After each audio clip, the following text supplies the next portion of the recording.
¿Por qué son tan importantes las obras de Kant y de Hegel? En este video vamos a dar una respuesta basados en nuestra lectura del texto Introducción a la Historia de la Filosofía de Ramón Shirau, que es el texto con el que hemos venido trabajando en nuestra clase de filosofía. La pregunta por la complejidad de las obras de Kant y de Hegel se puede abordar desde muchos lados. Se le puede dar una respuesta desde muchas aristas.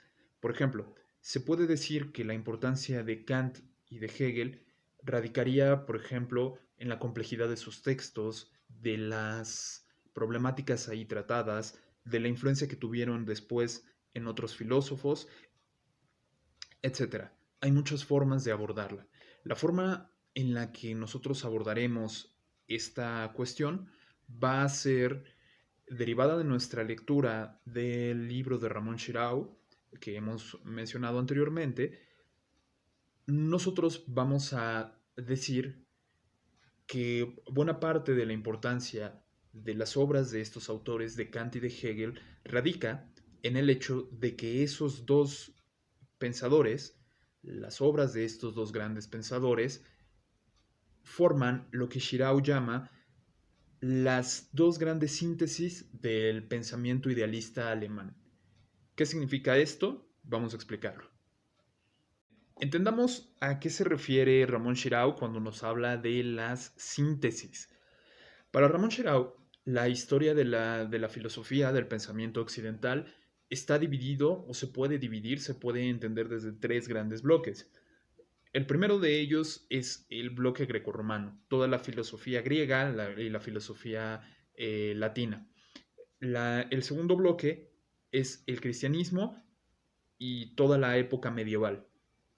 El tercer bloque es el renacentismo y el pensamiento moderno, todo lo que viene al inicio justo del Renacimiento para adelante, ¿no? Incluso podríamos decir que llega hasta nuestros días. Bien, entendiendo estas tres divisiones, Ramón Shirau va a decir que dentro de esas divisiones, el pensamiento, digamos, la dinámica de la filosofía va a ser la siguiente. Al inicio de cada uno de estos periodos hay una serie de pensadores que van a intuir algunas cosas, van a llegar a ciertas verdades, digamos, individuales, van a tener como puntos de iluminación que les van a permitir llegar a ciertas verdades. Estas intuiciones de verdad de los primeros filósofos de cada periodo van a ser como pequeños riachuelitos, como ríos chiquitos o corrientes afluentes de agua pequeñitas que posteriormente van a venir a desembocar todas ellas o la mayoría de ellas en un gran río, en un río más caudaloso, que van a ser las obras de los autores que van a hacer lo que Ramón Shirau llama la síntesis. ¿Y qué son las síntesis? ¿Qué son esos grandes ríos más caudalosos que van a recoger a esas pequeñas corrientes afluentes de agua de las primeras intuiciones de los pensadores anteriores? Van a ser, digamos, estos autores donde las obras de estos autores donde se llega a juntar el conocimiento anterior y con eso, más las aportaciones originales de estos autores que hacen esa síntesis, se va a lograr armar un sistema que es ahora sí un todo orgánico, donde cada cosa tiene su lugar. Son la síntesis, por decirlo de otra manera, son estos sistemas que recogen el pensamiento anterior, le dan forma y le añaden algo nuevo. Son las obras de los grandes autores en las cuales se recoge pues buena parte de la sabiduría que se ha producido hasta ese momento y que tocan un punto culminante con esa obra. Por ejemplo, los riachuelitos, las primeras intuiciones de verdad de la filosofía antigua, de la filosofía grecorromana, están en los autores presocráticos. Por ejemplo, en Heráclito, en Parménides, en Tales, en todos ellos están unas primeras intuiciones de verdad, que después, que van a venir a desembocar en los grandes afluentes de los ríos de las obras de Platón y de Aristóteles. Por otro lado, en el periodo renacentista moderno, que es el que nos toca hablar ahorita, los riachuelillos, digámoslo así, son las obras de los pensadores renacentistas y modernos previos a Kant y a Hegel, que obviamente van a venir a desembocar, siguiendo esta línea, esta metáfora de los riachuelos, esos riachuelitos van a venir a desembocar en el gran caudal de la obra de estos dos autores alemanes, Kant y Hegel. Quede dicho esto nada más en abstracto, vamos a bajarlo a dos ejemplos, uno en el pensamiento de Kant y otro en el pensamiento de Hegel. Ok, entonces, para entender por qué la obra de Kant se puede considerar como una síntesis del pensamiento anterior, vamos a tener que ir a su forma de tratar la cuestión del conocimiento. Pues bien, Shirao nos va a decir que el centro de la filosofía de Kant es el conocimiento, sus posibilidades y sus límites. Antes de Kant, ya varios filósofos se habían preguntado por el conocimiento. De hecho, si nosotros recordamos la lectura que hemos hecho del libro de Shirao, recordemos que la filosofía tiene algo así como un núcleo duro. Ese núcleo duro está hecho por tres disciplinas, digamos, dentro de la filosofía, que son la teoría del conocimiento, la moral y la metafísica. Entonces, muchos filósofos hasta este momento, antes de Kant, ya se han preguntado acerca del conocimiento. Kant se lo vuelve a plantear y digamos que hay un antecedente muy directo, muy cercano a Kant, que es las preguntas que se han hecho los filósofos empiristas y racionalistas justamente a propósito del conocimiento de las ideas, para ser más específico. Los empiristas se preguntan, ¿de dónde viene el conocimiento? ¿De dónde nos vienen las ideas? Y su respuesta es de los sentidos, de las experiencias empíricas que tenemos. Los racionalistas se preguntan de dónde viene nuestro conocimiento, nuestras ideas, y los racionalistas van a responder que nuestras ideas, nuestro conocimiento viene del ejercicio de la razón y que buena parte de estas ideas, de estos conocimientos, en realidad ya las traemos con nosotros mismos por default, digamos. Ya vienen incluidos en nuestro software de fábrica, ¿no? Es la idea de las ideas innatas que aparece desde Platón. Los filósofos racionalistas de alguna manera van a rescatar esto y van a plantear que buena parte de nuestras ideas son innatas. Pues bien, Kant por supuesto que conoce esta problemática acerca del el conocimiento, este debate que existe entre los empiristas y los racionalistas, pero Kant, a diferencia de ellos, va a desechar ese problema, a desechar ese campo, esa problemática. Las ideas vienen de nuestras sensaciones, de nuestros sentidos, o vienen de la razón. Bueno, a Kant no le va a interesar de dónde vienen. A Kant lo que le va a interesar es más bien la problemática acerca del conocimiento y de sus límites. Lo que le interesa a Kant es saber cómo conocemos, no de dónde vienen nuestras ideas, sino cómo conocemos, cómo opera el conocimiento, cómo funciona y hasta dónde puede llegar. Esa es esa es la problemática de Kant. Kant rechaza el debate anterior, pero por supuesto que lo tiene en cuenta y, digamos, lo tiene en cuenta a partir de que él se da cuenta de que ahí ya no hay más que decir, por así decirlo, un callejón sin salida y hay que buscarle por otros lados, Kant puede plantear su problema del conocimiento. Ahora bien, ahí es donde podemos detectar que uno de los lugares donde podemos detectar que la obra de Kant es precisamente una síntesis. Esa obra de Kant que tiene en su centro el problema por el conocimiento, de alguna manera contiene ya los elementos de esos debates anteriores. Para rechazarlos, digamos, para tomarlos como punto de partida y rechazarlos, pero de cualquier manera, ese debate está incluido en la obra de Kant. Si para los empiristas y para los racionalistas la pregunta era ¿cuál es el origen de nuestras ideas? Para Kant van a ser otras las preguntas.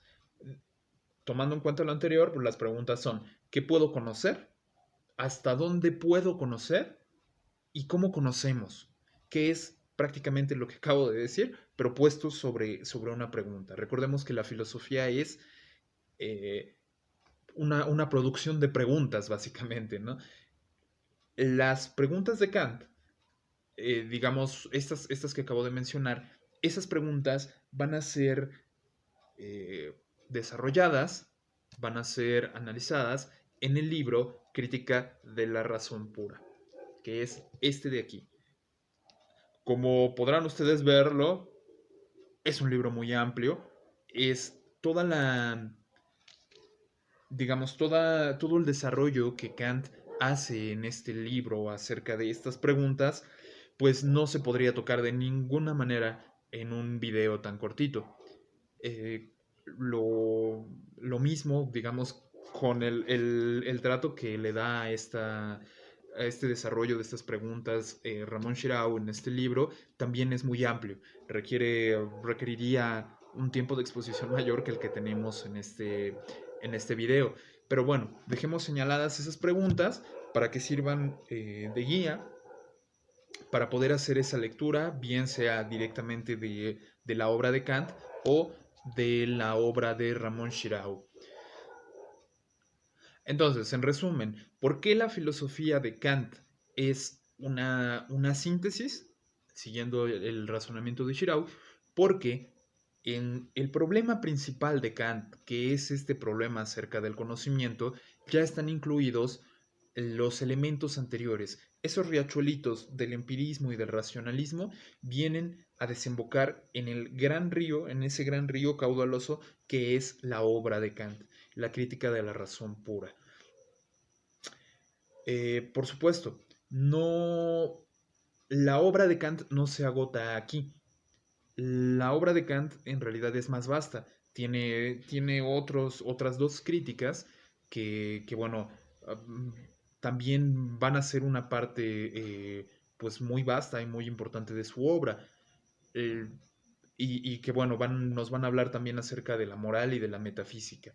El asunto es más bien aquí sacar a la luz, resaltar que la obra de Kant, tanto en la crítica de la razón pura como en las otras dos críticas, incluye ya los elementos de las filosofías anteriores, que trabaja con ellos y que les da un giro, digamos, le añade cosas nuevas, ese giro kantiano que está operando en estas obras, es lo que hace que de alguna manera la obra de Kant pueda ser considerada como una síntesis. Kant trabaja con esos otros elementos, los junta, hace un gran sistema y toca a una de las cumbres del idealismo alemán.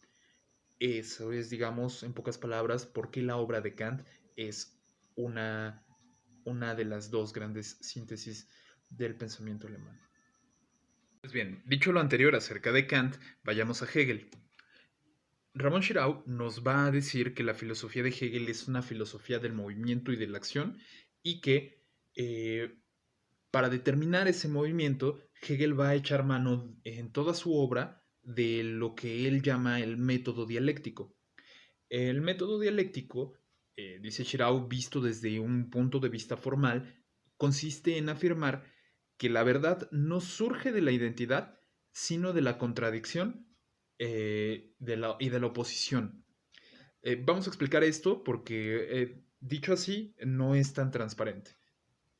Decimos entonces, la verdad no surge de la identidad para Hegel. ¿Para quién sí surge de la identidad? Para buena parte de las filosofías anteriores a él. Un ejemplo, el principio de identidad ya aparecía en Parménides, que era este filósofo que nos decía que lo que es. ¿No? Es algo como muy básico, ¿no? Lo que es.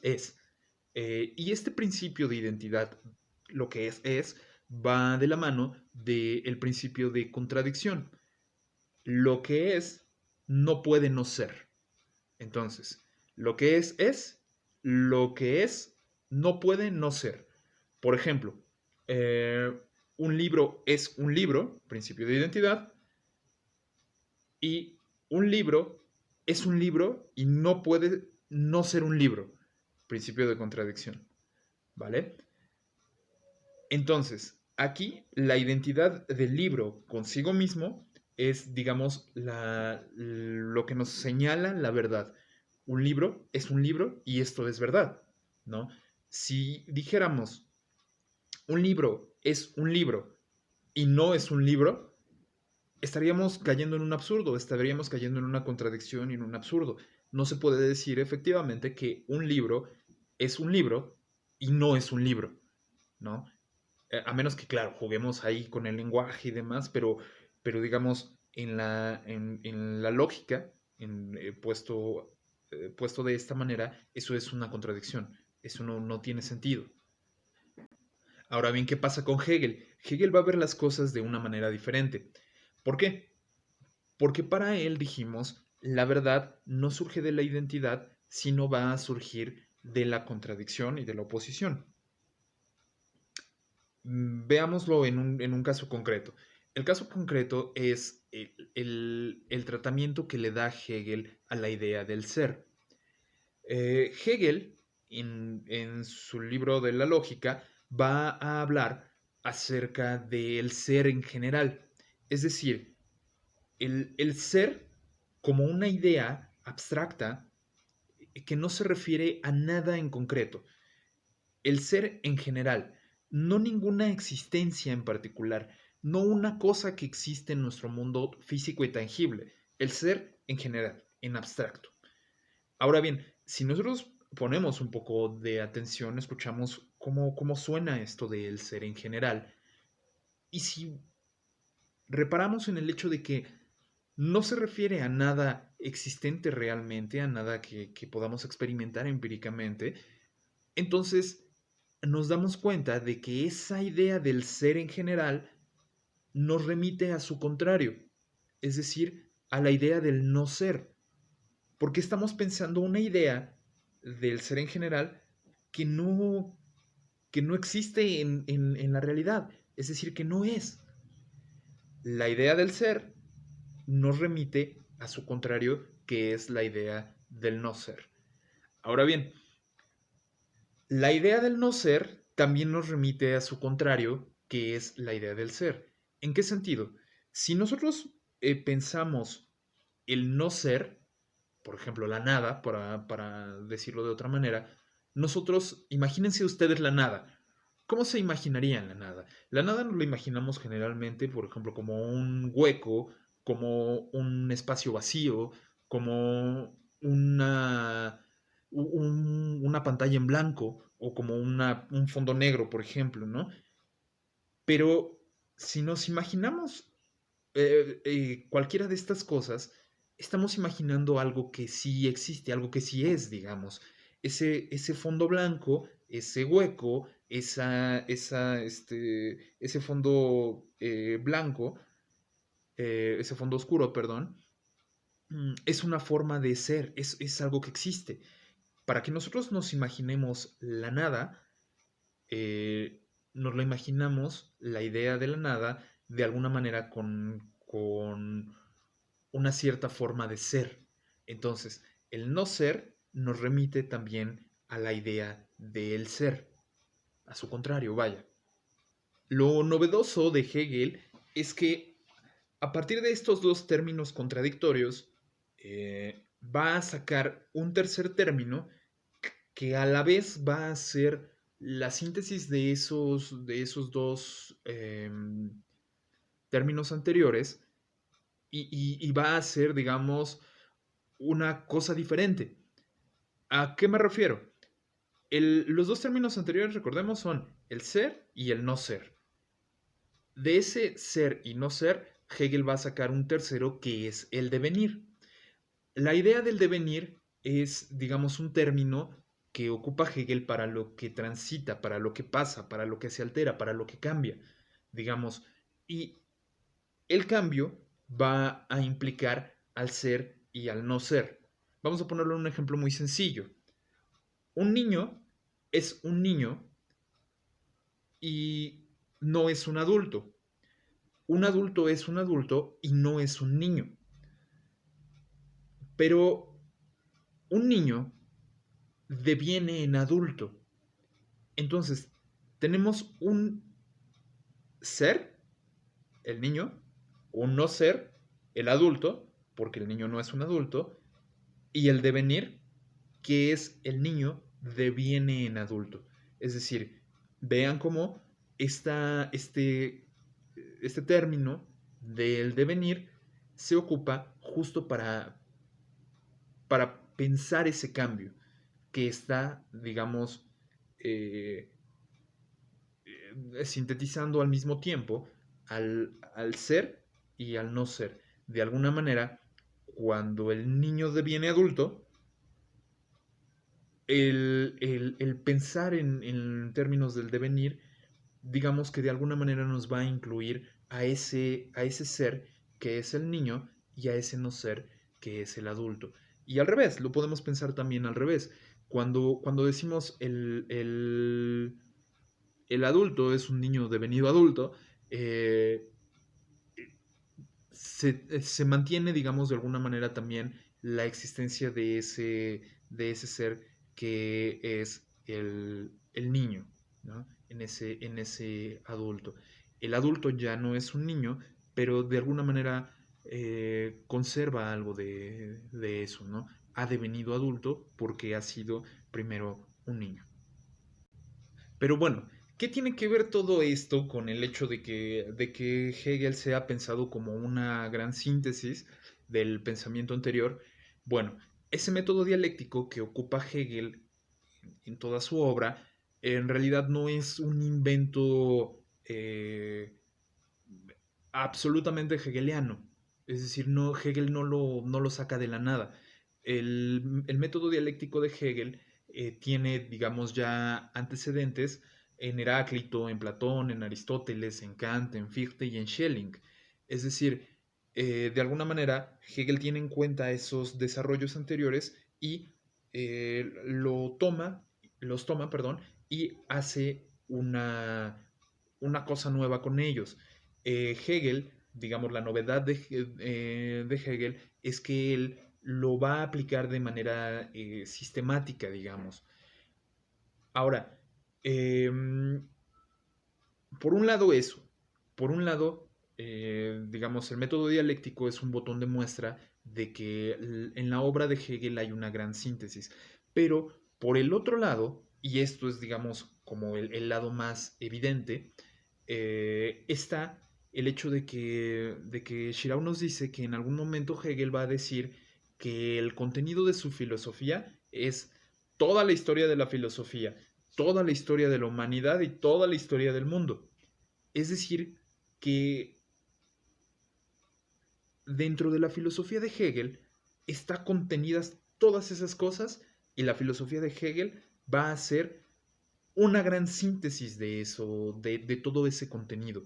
Hegel recoge todo ese contenido, le da una forma con su sistema y, digamos, crea otra cosa diferente, otra de las grandes obras del pensamiento alemán, de la misma manera que lo hizo Kant. Pues bien, he ahí el por qué podemos decir que las obras de Kant y de Hegel son las dos grandes síntesis del pensamiento alemán. Son los filósofos en los cuales los desarrollos de los pensadores anteriores están tomados en cuenta y además son, digamos, sistematizados, y esa sistematización del pensamiento anterior y más las ideas nuevas de estos dos filósofos crean un sistema eh, tan bien estructurado y tan lleno de contenido que de alguna manera va a hacer el resultado una de las grandes cumbres, o bueno, dos de las grandes cumbres más bien, de la filosofía moderna. Pues bien, con esto tenemos ya una posible respuesta a por qué las filosofías de Kant y de Hegel son tan importantes. Ahora, bueno, nada más lo único que resta es decir que queda abierta la invitación a hacer la lectura de estos dos interesantes filósofos. Eh, hay, hay al menos tres posibilidades que yo considero que son muy buenas para poder entrarle a la lectura de ellos. La primera es, obviamente, el seguir con hacer la lectura de Ramón Shirau, que Shirau extiende el contenido acerca de la filosofía de cada uno de ellos, la analiza y hace una exposición muy bonita, muy clara acerca del pensamiento de cada uno, y nos da claves para poder ir después a la lectura directa. La segunda de las recomendaciones digamos, abordar esta lectura es eh, justo otro tipo de estudios introductorios que no son el de Ramón Shirau, sino que son los que vienen en estas ediciones de las obras de Kant y de Hegel que hace la editorial Gredos. Estos libros, bueno, esta es la crítica de la razón pura, que mencionamos a propósito de su volumen, pero si ustedes ven, trae marcado aquí un estudio introductorio. Viene el estudio introductorio de un autor, un especialista, José Luis Villacañas, que nos habla acerca de Kant, de su vida, de su obra, y trae también por ahí un pequeño glosario de términos y una cronología acerca de este autor. Está muy completo y estas ediciones salieron, es una colección que se llama Grandes Pensadores y que hasta hace poco en México se podían conseguir en los puestos de periódicos. Ahorita, la verdad, bueno, ya tiene, creo yo, alrededor de un año de que terminó la colección. Era una colección de 50 libros y ya no es como tan fácil encontrarlos en los puestos de periódicos, pero sí que es todavía pues relativamente fácil encontrarlos en los grupos de internet que se dedican a la venta de libros. Y pues bueno, no son muy caros. Cuando salieron estos libros, cada uno de ellos empezó primero en 150, me parece. Al final ya costaban 200, pero pues valen mucho la pena. Editorial Gredos es una editorial muy seria que hace cosas bastante bien hechas. Y bueno, lo mismo que Kant, está el tomo de Hegel. Hegel, que también esta es la fenomenología del espíritu, y vean también, es una cosa gigante.